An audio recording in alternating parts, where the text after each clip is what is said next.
Hello students, let's understand the given question. The given figure represents the sound produced by bluebird.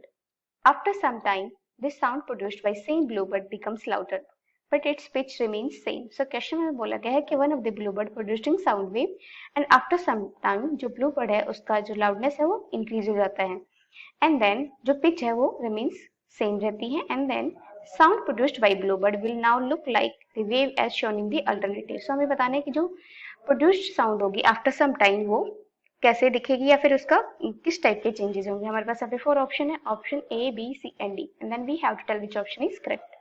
Now we can start from the given given में हमें दिया हुआ है कि जो loudness है Bluebird की साउंड वेव की वो इंक्रीज हुई आफ्टर सम टाइम.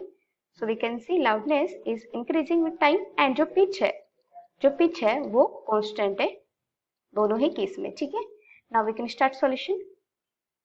अब हमें पता है कि जो लाउडनेस होती है वो डिपेंड करती है एम्पलीट्यूड पे. जो लाउडनेस होती है वो डिपेंड करती है एम्पलीट्यूड पे. तो जैसे एम्पलीट्यूड ज्यादा होगा उसका लाउडनेस भी ज्यादा होगा. ठीक है, और जो पिच डिपेंड करती है किस पे, फ्रीक्वेंसी पे. Pitch is directly proportional to होती है फ्रीक्वेंसी के.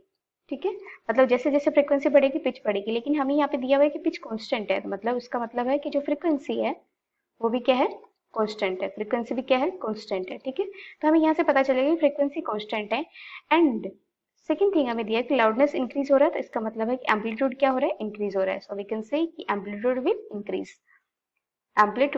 इंक्रीज. जो एम्पलीट्यूड है वेव का दैट विल इंक्रीज. ठीक है, एम्पलीट्यूड विल इंक्रीज. ठीक है, अब हमें देखना है कि इन चारों ऑप्शंस में से किसमें फ्रीक्वेंसी कांस्टेंट है एंड एम्पलीट्यूड इंक्रीज हो रहा है. ठीक है, तो एम्पलीट्यूड होता है distance between base to maximum position and base के जो बीच का डिस्टेंस होता है उसको हम बोलते हैं एम्पलीट्यूड. सो यहाँ पे this is given wave and इसमें अगर हम लाउडनेस को इंक्रीज कर दें, मतलब लाउडनेस को इंक्रीज करने का मतलब क्या है, एम्पलीट्यूड को इंक्रीज करना. तो अगर एम्पलीट्यूड को इंक्रीज कर दे तो ये जो वेव है वो किस टाइप से दिखेगी. एंड सेकेंड थिंग हमें यहाँ पे पिच को सेम रखना है, मतलब कि जो फ्रीक्वेंसी उसको हमें कॉन्स्टेंट रखना है. ठीक है, ऑप्शन ए है यहाँ पे जो वेव है ऑप्शन ए में that is same as it is given wave. So this is constant wave, मतलब इसमें कोई किसी टाइप का चेंज नहीं है. ठीक है, ऑप्शन बी में जो है उसमें जो एम्पलीट्यूड है वो सेम है, लेकिन जो फ्रीक्वेंसी का मतलब है कि जो गिवन टाइम है, मतलब 1 सेकेंड में कितने नंबर ऑफ वेव्स पास हो रही हैं. सो अगर हम यहाँ से यहाँ तक का 1 सेकेंड का टाइम ले तो यहाँ पे एक वेव पास हो रही है. दिस इज ये जो एक्सिस होती है वो टाइम एक्सिस होती है. तो यहाँ से यहाँ तक का टाइम लें तो यहाँ पे 1 वेव पास हो रही है, तो यही सेम टाइम 1 सेकेंड यहाँ से यहाँ तक का होगा. तो यहाँ से यहाँ तक का टाइम लेंगे तो ये कितनी वेव्स हो जाएंगी, 2 waves approximately. So it will be 2 waves. ठीक है, मतलब यहाँ पे फ्रीक्वेंसी इंक्रीज हो रही है लेकिन हमें फ्रीक्वेंसी को क्या रखना है, सेम रखना है. तो फ्रीक्वेंसी इस केस में हमारे पास फ्रीक्वेंसी इंक्रीज हो रही है और जो एम्पलीट्यूड है वो क्या है, कांस्टेंट है.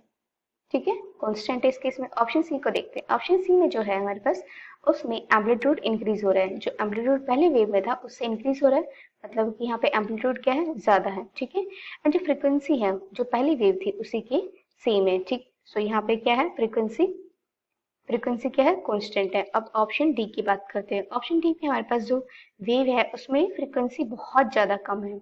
मतलब अगर 1 सेकेंड का टाइम ले यहाँ से यहाँ तक का, तो यहाँ से यहाँ तक का 1 सेकेंड का टाइम हो जाएगा. तो यहाँ पे ओनली 0.5 और 0.75 वेव ही पास कर रही है. तो 0.75 वेव पास कर रही है मतलब कि फ्रीक्वेंसी क्या हो गई, कम हो गई. तो फ्रीक्वेंसी इस केस में कम हो जाएगी, लेकिन हमें फ्रीक्वेंसी को क्या लेना है, कांस्टेंट लेना है.